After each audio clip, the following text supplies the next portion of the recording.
Halo guys, Assalamualaikum warahmatullahi wabarakatuh. Selamat pagi dan salam sejahtera untuk kita semua. Hari ini kita akan membahas satu topik yang menarik, masih tentang pembahasan litosfer ya, bab materi litosfer. Ada satu bagian menarik yaitu kita bicara tentang lempeng tektonik. Bagaimana kita ketahui pada materi sebelumnya bahwa masih ingat dengan ini ya, struktur of the earth atau lapisan penyusun bumi, di mana ada tiga struktur lapisan bumi ya. Yang paling utama ada crust atau litosfer, atau yang bisa kita sebut sebagai kerak bumi, atau bisa juga disebut sebagai lempeng bumi, di mana ini adalah lapisan yang paling luar, paling keras, dan paling tipis dari bumi. Di bawah lempeng bumi ada mantle yang berupa magma ini ya, magma kental. Kemudian ada di bawahnya ada core atau inti. Sementara intinya dibagi dua, yaitu outer core dan inner core. Nah, yang kita bicarakan pada bab ini yaitu adalah crust atau litosfernya ya. Nah, litosfer sebetulnya dibagi menjadi dua bagian ya. Litosfer atau lempeng bumi, lempeng benua dan lempeng samudra. Dua-duanya ini saling bergerak satu sama lain. Jadi ibaratkan bumi kita itu seperti sebuah bola ya, bola sepak bola ya. Kita bisa lihat ini. Bagian-bagian segi lima ini menutup seluruh permukaan bola. Bagian-bagian segi lima ini ada yang warna putih, ada yang warna hitam, ada yang warna merah. Nah, ini diibaratkan sebagai lempeng bumi. Jadi semuanya saling menutup sehingga bumi tidak terbuka bagian dalamnya. Nah, ini yang kemudian dibedakan antara lempeng benua dan lempeng samudra. Nah,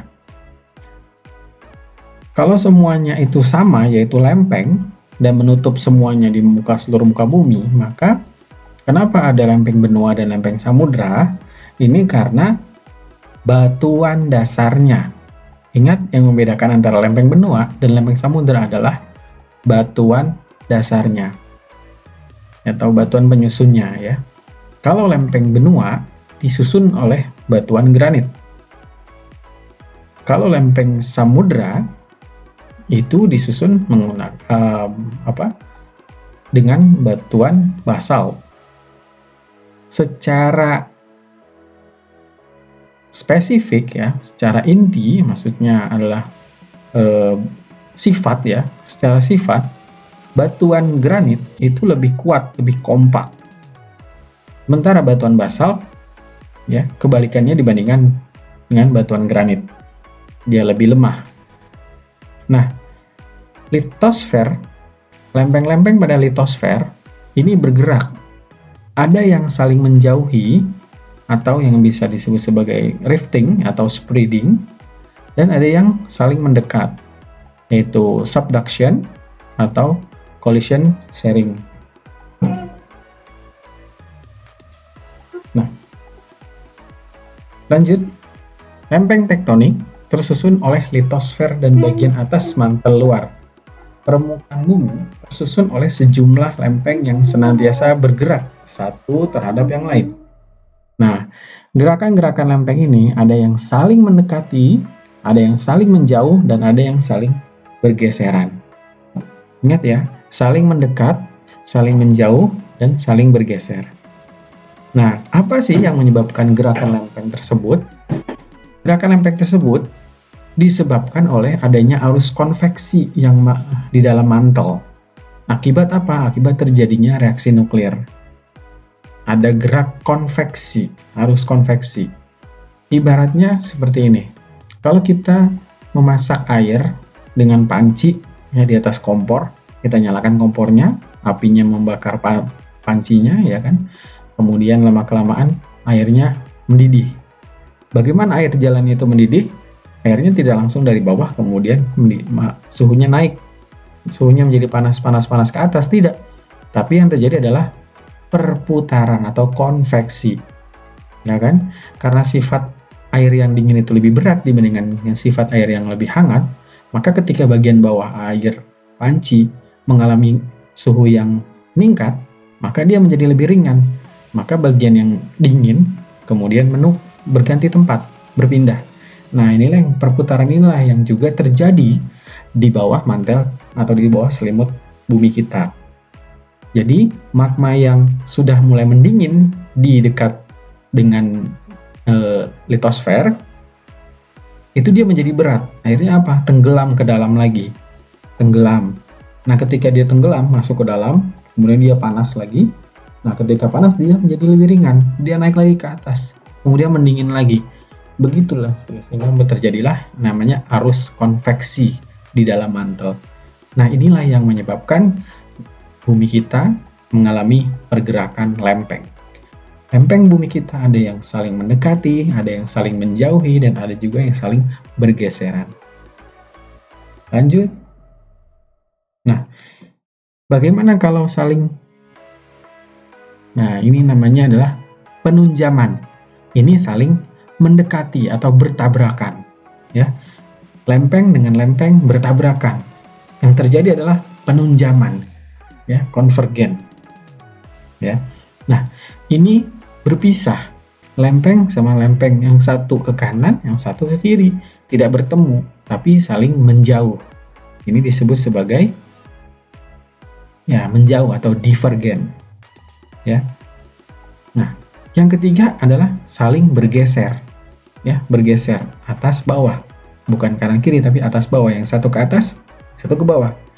Tapi kalau di permukaan ya, bukan berarti satu ke atas terus ke bawah, tapi yang satu bisa saja ke arah utara, yang satu lagi bisa ke arah selatan. Nah, seperti itu.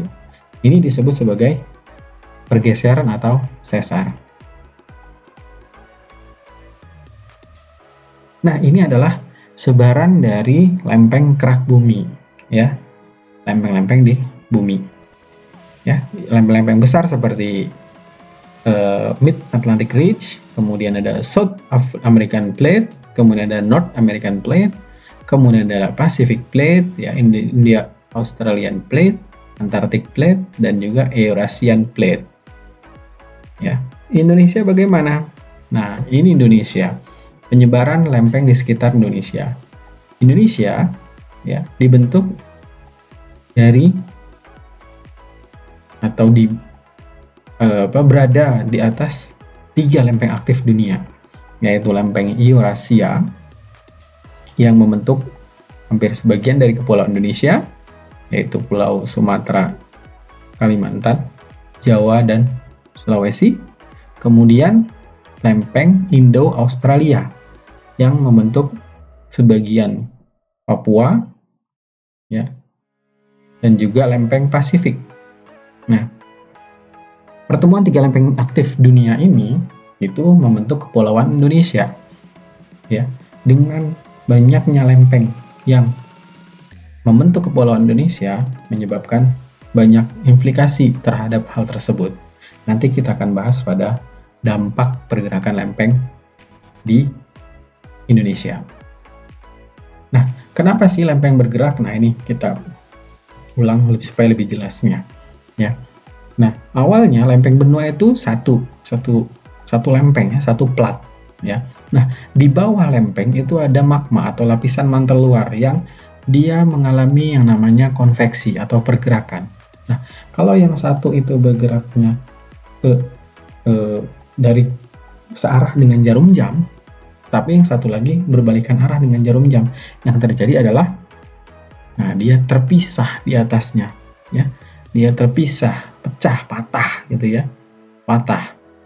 Nah, ada rekahan di situ. Ketika ada rekahan, maka kemudian apa? Magma bisa keluar. Ketika magma keluar, kalau dia ada di bawah permukaan laut, maka ketika magma keluar langsung berubah menjadi batuan basalt, ya.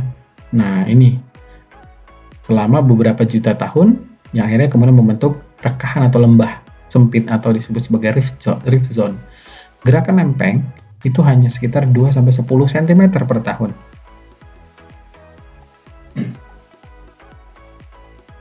Nah, kemudian bertambah lagi ya, kemudian membentuk laut sempit ya. Kemudian bergerak lagi, akhirnya membentuk samudra. Nah, makanya kita kenal sebagai apa? Samudra Pasifik, Samudra Atlantik ya. Nah, kerak benua yang menghimpit ini ya, kerak benua yang ke arah sana, ke arah gunung yang sana. Kalau ini misalnya adalah Samudra Pasifik, maka bagian inilah yang membentuk kepulauan Jepang, membentuk Rusia ya, sebagian Rusia, kemudian Korea ya. Nah, ini dia di sini. Nah, ini kemudian membentuk Amerika ya, mendesak ke Amerika dan segala macam. Ini kalau ini adalah Samudra Pasifik. Ya, next. Nah, ini masih sama ya. Ketika satu bagian plat lempeng samudra ini tetap bergerak ke sana, maka dia kemudian kebetulan bertemu dengan lempeng benua. Nah, balik lagi ke sifat awal dari lempeng benua dan lempeng samudra. Ketika lempeng benua dan lempeng samudra bertemu, maka karena kekuatan lempeng benua itu lebih kuat, lebih statis, lebih pejal gitu ya, maka yang terjadi adalah lempeng samudra yang kalah dia. Akhirnya terjadilah penunjaman ya, belok dia bawah lempeng benua ya, ketika belok dia. Karena kenapa? Karena tidak kuat menahan tabrakan dengan lempeng benua. Ya, semakin jauh dari punggungan tengah samudra, lempeng samudra semakin dingin, semakin menjadi berat, kemudian bergerak menyusup ke bawah lempeng benua. Terjadilah yang namanya peristiwa penunjaman atau subduksi. Nah, ini adalah bagian jenis-jenis hubungan antara lempeng ya. Ada yang namanya pemekaran lantai samudra ya. Pemekaran lantai samudra ini yang terjadi adalah gerakannya adalah divergen. Lempeng satu dengan lempeng yang kedua yang lainnya itu saling menjauh. Yang terjadi adalah terjadinya perekahan atau pemekaran. Ya, pemekaran. Karena terjadinya di bawah samudra, maka disebut sebagai pemekaran lantai samudra. Nah, kemudian gambar berikutnya ini ya, ini adalah yang namanya tumbukan ya, tumbukan. Ini terjadi kenapa? Karena ada lempeng dan lempeng bertemu ya di sini. Nah, ya, dia saling konvergen atau saling bertabrakan ya, saling bertemu. Nah, ini namanya penunjaman. Ya. Ini juga sama dengan ini sebetulnya ya. Gerakannya adalah konvergen atau saling mendekati. Ini mendekat ke sana, ini mendekat ke sana. Akhirnya bertabrakan. Ya. Nah, ini namanya penunjaman ya. Kenapa kemudian berbeda? Ini tumbukan, ini penunjaman. Ya. Nah, nanti kita bicara pada dampaknya. Nah, sementara ini adalah transform fault ya, atau sesar ya, ini namanya sesar. Ini lempeng satu dengan lempeng lain-lainnya, yang satu bergerak dari utara ke selatan, yang satu dari selatan ke utara. Dia saling bergeser di sini ya. Oke, baik, itu dulu sampai di sini. Mungkin ada pertanyaan bisa di kolom chat ya, silakan. Nah, untuk lebih meningkatkan wawasan pada materi ini, silakan diakses pada lembar kerja berikut ya. bit.ly/lk8 litosfer 3. Baik, itu saja dulu. Sekian, dan jangan lupa nantikan di video-video berikutnya. Terima kasih. Assalamualaikum warahmatullahi wabarakatuh.